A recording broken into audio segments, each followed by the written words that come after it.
Tuhan firman-Mu ajaib, kekal meski gunung menghilang. Tiada huruf yang gagal, tak terpatahkan sia-sia. Hidup seperti-Mu ya Allah, lebih dari emas. Aku bersaksi kitab-Mu, kitab yang suci. Mendengarkan firman-Mu, hibur hati yang luka. Terangilah langkahku kemanapun ku pergi. Biarkanlah firman-Mu berkuasa atasku. Ubahkanku, bebaskanku, ku mau menyenangkan-Mu. Ku mau menyenangkan-Mu. Salam jumpa pemirsa terkasih, saya menyambut Anda sekalian dimanapun Anda berada. Dalam episode terbaru, program studi harian kita Semua Kitab Suci. Kita masih mempelajari Alkitab secara rinci dan kita telah sampai di dalam kitab Yesaya, kitab nubuat yang pertama, tepatnya di pasal 20 dan juga pasal 21. Untuk memulai, izinkan saya untuk menyambut tamu kehormatan yang telah hadir di studio, seorang hamba Tuhan, Saudara Yosef Riyad. Selamat datang, Saudara Yosef. Terima kasih, Saudara Riyad. Kami juga menyambut hadirin yang telah bergabung bersama kami di studio, selamat datang. Karena kita mendapat manfaat dari Yesaya 19, tentunya saya yakin kita memiliki pertanyaan untuk pasal 20-21. Pemirsa terkasih, kita akan memulai studi kita dalam beberapa saat setelah jeda rehat.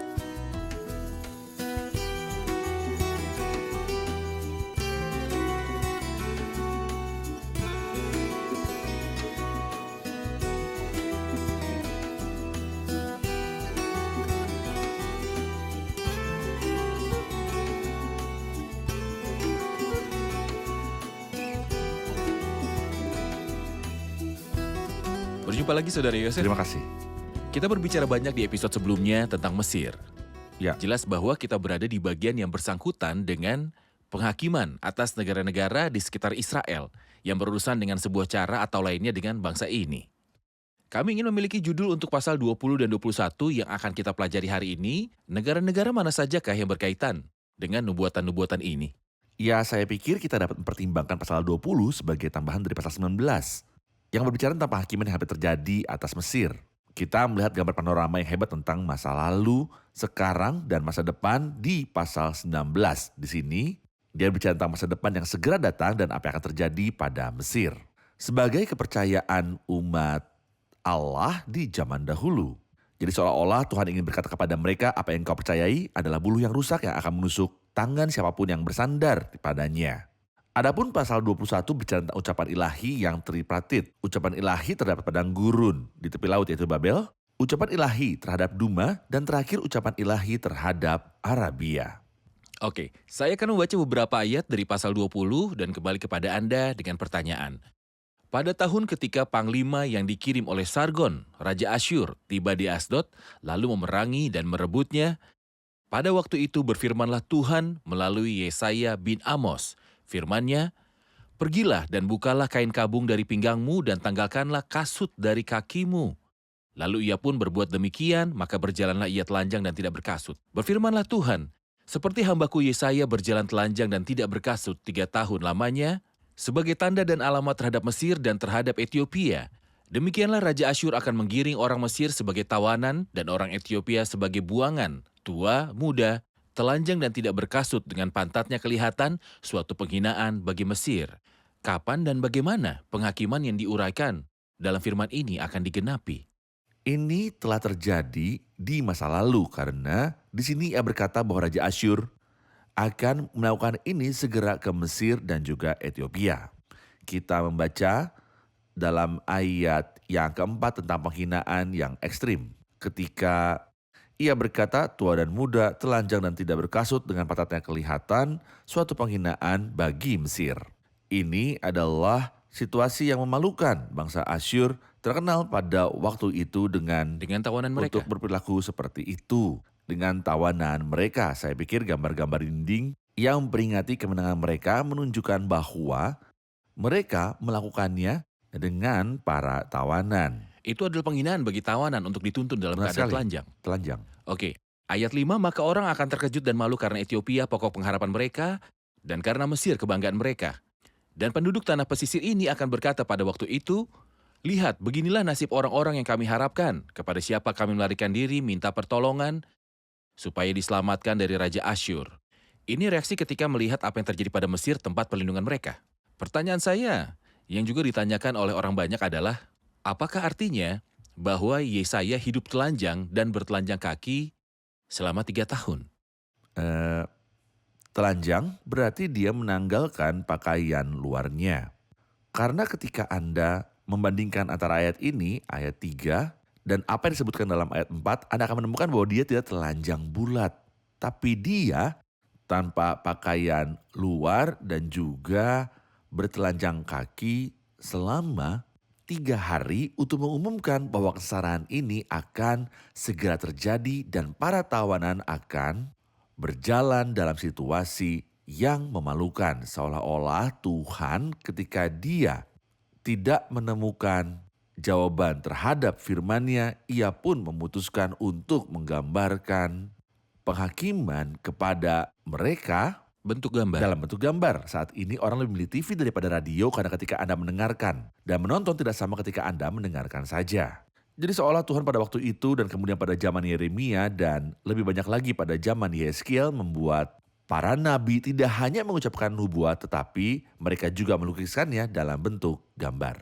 Pada akhir pasal ini ia berkata, lihat, beginilah nasib orang-orang yang kami harapkan, kepada siapa kami melarikan diri minta pertolongan supaya diselamatkan dari Raja Asyur. Bagaimana mungkin kami terluput? Mohon ceritakan secara singkat tentang betapa berbahayanya mempercayai siapapun selain daripada Tuhan. Nah, siapapun bersandar kepada siapapun selain Tuhan membuang-buang waktu dan masa depannya. Saya memiliki komentar tentang perkataan di ayat pertama yang dikirimkan oleh Sargon Raja Asyur. Maaf, saya harus mengatakan komentar ini karena ada orang-orang yang menyangkal kebenaran wahyu Alkitab. Iya.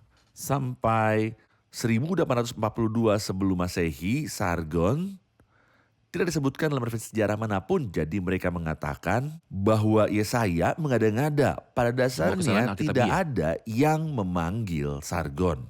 Sampai istana Sargon ditemukan di Sungai Saba yang jaraknya sekitar 25 km dari Niniwe. Karena istana ini mereka tahu bahwa ada kepribadian historis yang disebut Sargon. Yang tidak disebutkan dalam kodeks lama manapun dan tidak disebutkan dalam Alkitab kecuali di sini. Jadi bukti yang digunakan para kritikus untuk menyerang kitab Yesaya ini menjadi bukti yang menentukan untuk kebenaran Alkitab yang sempurna. Baik, baik. Jadi Alkitab akan tetap menjadi satu-satunya referensi, bahkan jika ada masalah yang tidak jelas, tetapi seiring waktu semua itu pasti akan dinyatakan Benar. karena Alkitab benar. Saudara Yosef, kita akan menerima pertanyaan dari hadirin di studio. Kita lihat di sini bahwa Tuhan memerintahkan Yesaya untuk berjalan telanjang tanpa alas kaki sama sekali. Bukankah ini dianggap sebagai penghinaan terhadap seorang nabi yang mewakili gambaran firman Allah di antara bangsanya? Apa tujuan Tuhan dalam situasi ini? Seolah ketika Allah ingin menghadirkan gambaran tentang rasa malu yang akan dialami bangsa ini di masa depan, mereka menghina nabi itu. Nah, seperti yang telah kita sepakati, dia tidak sepenuhnya telanjang. Tetapi hanya tidak mengenakan pakaian luarnya. Dan ini sering terjadi pada waktu itu. Misalnya ketika Alkitab mengatakan bahwa Saul rebah terbaring dengan telanjang. Itu juga berarti bahwa ia tidak memakai pakaian luarnya. Bukan bahwa dia benar-benar telanjang. Demikianlah dikatakan apakah juga Saul termasuk golongan nabi? Bahkan saat ini ketika petani pergi ke ladang, ia akan melepas pakaian luarnya dan bekerja dengan pakaian yang dalam. Artinya masalah ini tidak aneh sampai hari ini. Oke. Saudara Yosef, jika kita beralih ke pasal 21 dan berbicara tentang Babel, apa yang Anda lihat di bagian ini? Penghakiman atas Babel yang akan segera datang. Suatu penglihatan yang kejam telah diberitakan padaku. Penggarong menggarong, perusak merusak. Mereka biasa menjara bangsa-bangsa dan menghancurkan negara-negara dan kota-kota. Karena apa yang ditabur orang itu juga yang akan dituainya. Dia yang menyakiti. Orang-orang lain tidak boleh marah jika dia dirugikan juga. Ketika salah satu dari mereka membinasakan yang lain, tidak mengherankan jika dia meninggal dengan cara yang sama, dan inilah keadilan Tuhan. Di sini hari penghakiman Babel telah tiba setelah Tuhan menanggungnya untuk waktu yang lama. Allah tidak memiliki ketidakadilan sama sekali. Allah itu adil. Saudara Yosef, siapakah yang dipakai Allah untuk menghakimi Babel? Media dan Persia, dan mungkin Anda melihat sesuatu yang menakjubkan. Ia berkata dalam ayat 6 dan 7, sebab beginilah firman Tuhan kepadaku, pergilah tempatkanlah seorang peninjau, apa yang dilihatnya, haruslah diberitahukannya apabila yang dilihatnya pasukan, pasangan-pasangan, orang berkuda. Mengapa berpasang-pasangan? Karena yang akan menyerang Babel adalah Media Media dan Persia. dan Persia, pasukan, pasang-pasangan, orang berkuda. Namun seakan-akan ia ingin berkata bahwa dua bangsa akan menyerang Babel pada waktu itu. Ayat-ayat berikutnya ia berkata, suatu penglihatan yang kejam telah diberitakan kepadaku. Penggarong menggarong, perusak merusak. Majulah hai Elam, kepunglah hai Madai. Aku Ya. hentikan semua keluh yang ditimbulkannya. Sebab itu pinggangku amat sakit. Sakit mulas menimpa aku seperti sakit mulas perempuan yang melahirkan. Walau penghakimannya adalah kepada sebuah bangsa yang kejam, sang nabi merasa kesakitan melihat penghakiman tersebut. Mohon berikan gambaran tentang hati Allah saat melaksanakan penghakiman, Saudara Yosef. Ini adalah hati Allah. Apakah mereka pantas? Ya, mereka pantas. Apakah Allah melakukan ketidakadilan? Tentu saja tidak. Sang nabi sementara mengekspresikan Allah berkata, sakit mulas menimpa aku seperti sakit mulas perempuan yang melahirkan. Aku terbungkuk tidak mendengar lagi. Kita mengingat Kristus bagi dia segala kemuliaan ketika ia datang ke Yerusalem dalam prosesi yang indah. Dan mereka memegang cabang-cabang pohon palem dan melemparkan jubah mereka. Tapi Alkitab mengatakan di dalam Lukas 16 bahwa Kristus memasuki Yerusalem sambil menangis di saat lain ketika ia sedang menuju kayu salib. Putri-putri Yerusalem sedang meratapi dia. Ia berkata pada mereka, janganlah kamu menangisi aku, melainkan tangislah dirimu sendiri dan anak-anakmu. Allah ini yang membangkitkan ratapan atas iblis Raja Tirus dalam Yeskiel pasal yang ke-28. Dan yang mengajar Daud untuk meratapi Raja Saul adalah dia yang menderita di sini karena penghakiman yang mengerikan yang terjadi atas Babel. Oke, kita akan menyaksikan laporan kemudian kembali untuk melanjutkan studi. Kita menemukan di dalam Alkitab dua hal yang paling dibenci Tuhan, yaitu kesombongan dan juga paganisme. Kedua atribut ini telah ada di Babel historis dan juga Babel spiritual. Babel historis adalah tempat lahirnya paganisme dan juga sarang kebanggaan diri dan kesombongan yang berlebih.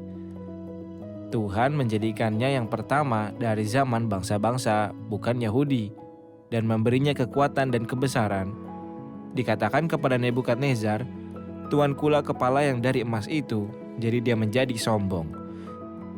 Babel rohani juga di tengah-tengah kekristenan nominal. Memiliki dua atribut paganisme, kebanggaan diri, dan kesombongan. Dan juru bicaranya, aku kaya, aku makmur, dan aku tidaklah kekurangan apapun. Jadi kita membacanya, sudah rubuh Babel, kota yang besar itu.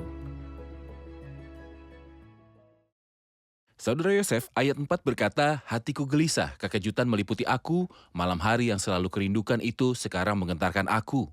Orang sibuk menyajikan hidangan, mengatur tempat-tempat duduk, makan, minum, tiba-tiba kedengaran, hai para panglima, siaplah tempur, minyakilah perisai. Malam hari yang selalu ia rindukan itu sekarang menggentarkannya. Persisnya apa yang terjadi? Ada dua hal yang saya ingin berikan pencerahan. Silakan. Ia berkata malam hari yang selalu kurindukan itu sekarang menggetarkan aku. 1 Tesalonika 5 berkata apabila mereka mengatakan semuanya damai dan aman, maka kehancuran yang tiba-tiba akan menimpa mereka. Ini akan terjadi di masa depan setelah pengangkatan gereja. Orang-orang akan memimpikan kedamaian ketika mereka melihat kuda putih. Namun tepat setelah kuda putih yang disebutkan dalam Wahyu 6 kita membaca tentang seekor kuda merah. Orang yang menungganginya dikaruniakan kuasa untuk mengambil damai sejahtera dari atas bumi.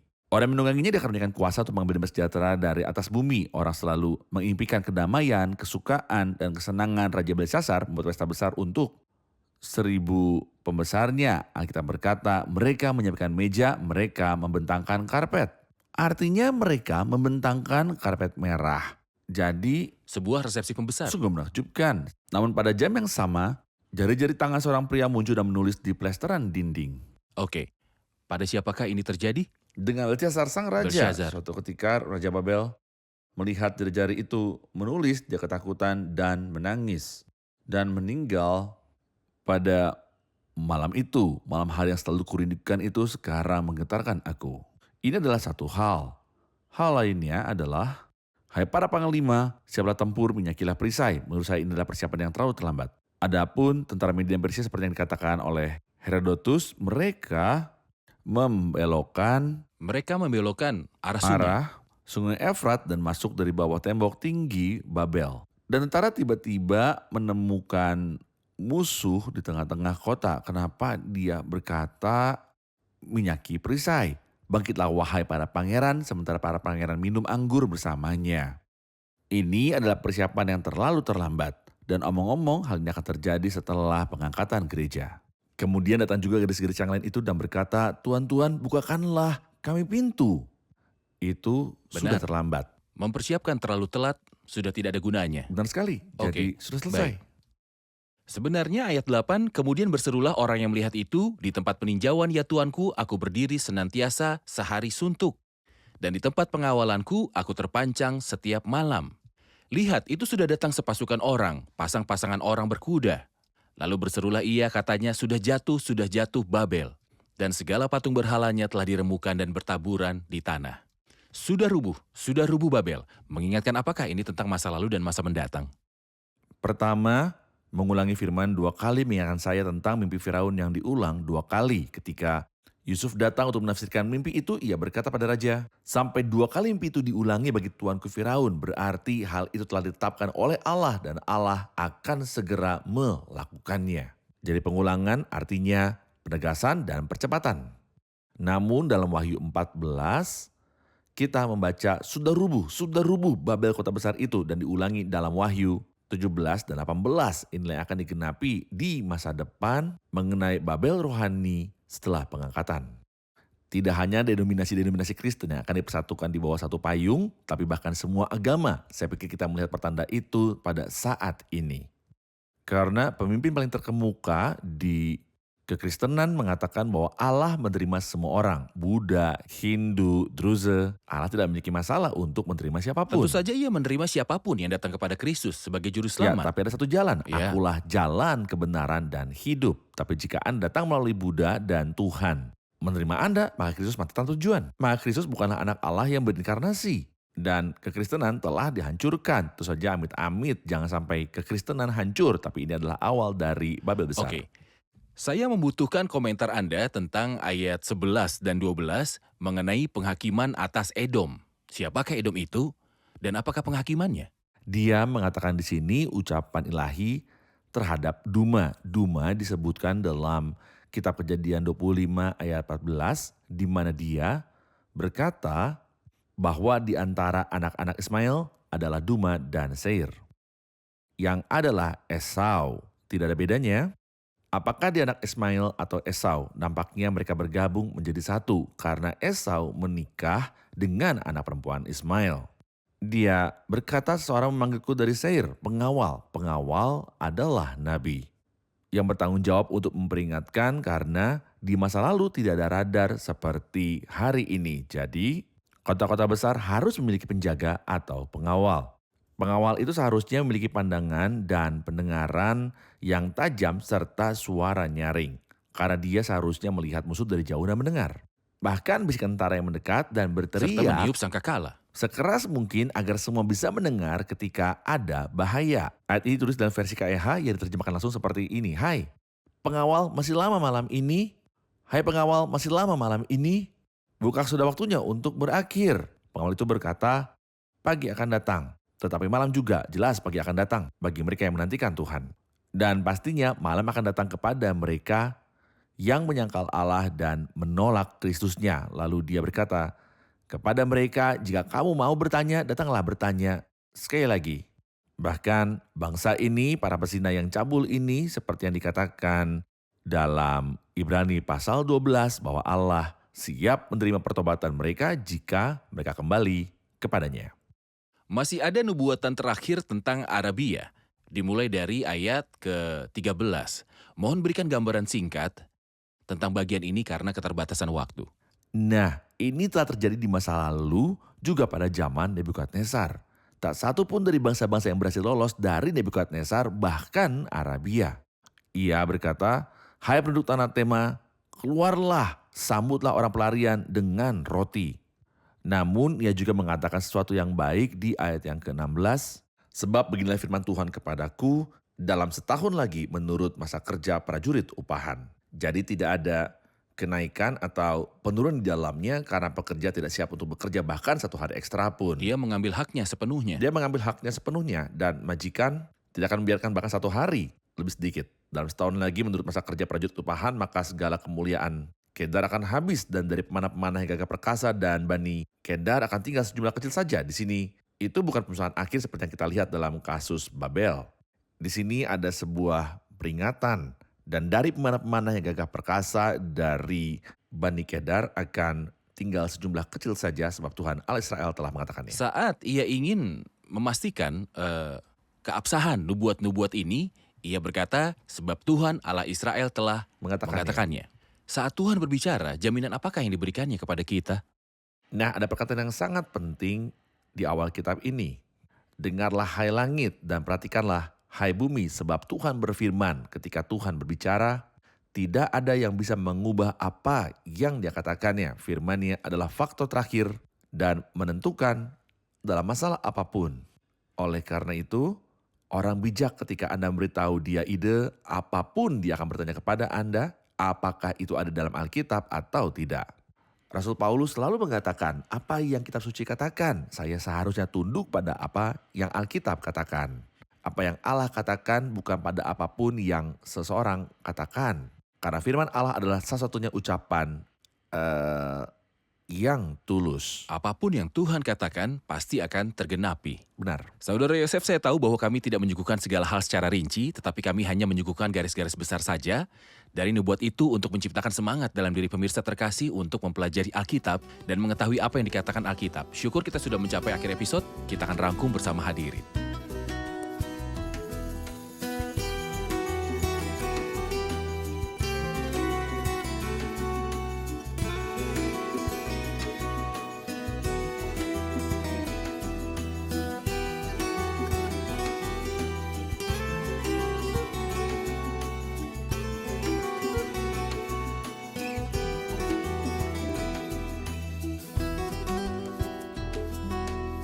Kita belajar bahwa dalam pasal 20 ada pembicaraan tentang penghakiman atas Mesir.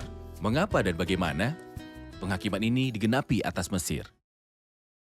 Penghakiman Allah digenapi dengan menunjukkan bahwa Allah cemburu akan kemuliaannya, dan ini adalah suatu keharusan untuk menunjukkan kepada orang-orang bahwa adalah salah untuk percaya kepada yang lain selain Tuhan, karena terkutuklah orang yang mengandalkan manusia yang mengandalkan kekuatannya sendiri.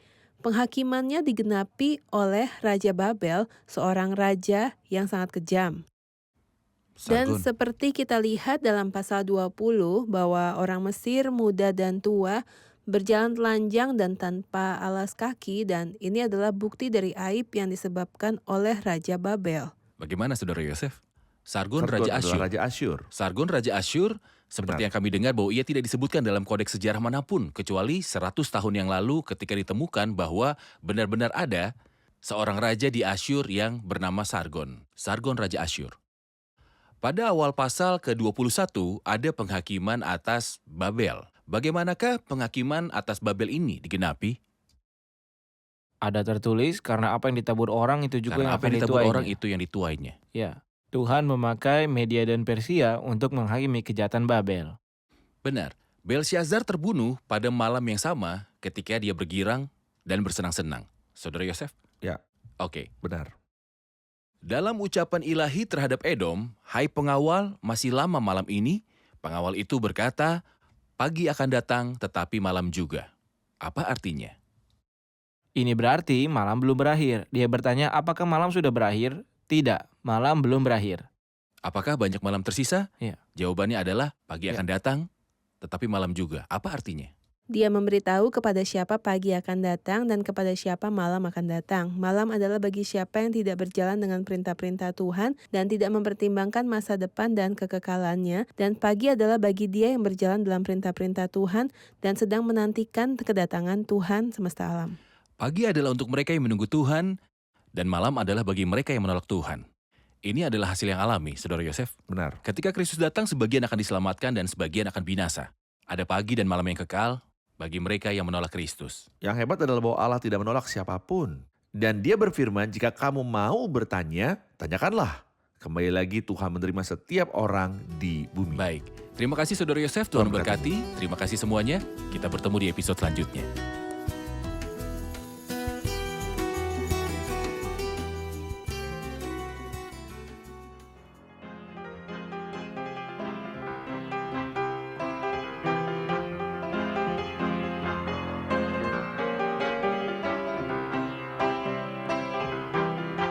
ترنيم ترنيم ترنيم ليسوع أعظم إله ترنيم ترنيم ترنيم مجد بملء الحياة ملكوتك على حدودي وطريق إبليس مسدود ملكوتك على حدود وطريق إبليس مسدود بالعز كمان هيسود سلطانك يا ابن الله ترنيم ترنيم ترنيم يسوع أعظم إله ترنيم ترنيم ترنيم مجد بملء الحياة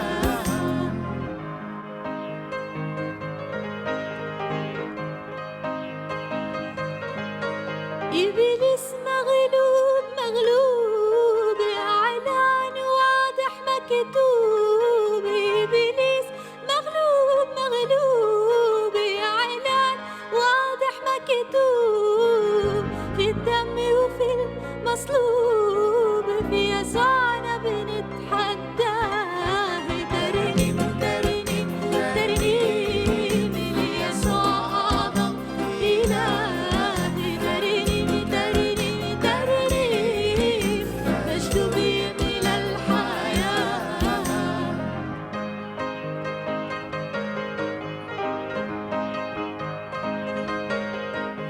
إيمان في يسوع بيزيد وكتاب مليان مواعيد إيمان في يسوع بيزيد وكتاب مليان مواعيد والوعد بنصر أكيد سلطان الوعد معاه ترنيم ترنيم ترنيم ليسوع أعظم إله ترنيم ترنيم ترنيم مجد بملء الحياة